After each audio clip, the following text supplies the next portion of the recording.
నాకు ఒకటి చెప్పు, ఈ ఆఫీస్ స్కిల్స్ కాకుండా నీకేం వచ్చు? ఏం వచ్చు? గిటార్ వాయించడం వచ్చా? కుకింగ్, ఫిషింగ్, ట్రెక్కింగ్ ఎప్పుడైనా చేసావా? నీ పిల్లలతో ఎప్పుడైనా నడిచావా? ఐస్ క్రీమ్ తిన్నావా వాళ్ళతో?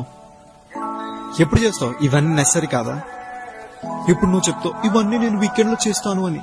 హా, ఎవరు చెప్పండి నీతో లైఫ్ అనేది సండే మాత్రమే బ్రతకడానికని? ఏ కంపెనీ చెప్పింది? మండే నుంచి సాటర్డే దాకా వర్క్ చేస్తూ చావండి, కానీ మీ లైఫ్ సండే మాత్రమే బ్రతకండి అని. ఎక్కడ రాసింది ఇలా? నీ వయసు ఎంత? 30ఏనా? 10 years తర్వాత 40, తర్వాత 50. చూస్తూ చూస్తూ ఏదో ఒక రోజు ఈఎంఐ బిల్స్ కట్టి కట్టి నువ్వు చచ్చిపోతావు. ఎవ్వడం నిన్ను మినిమం పట్టించుకోడు. నువ్వు చచ్చే ముందు కూర్చొని ఆలోచిస్తావు జీవితంలో ఏం చేశానరా అని. కీబోర్డ్ ని కొట్టడం తప్ప ఇంకేం లేదు. నేను నీలా చావను. So I'm gonna go right now and enjoy the other half day of my life.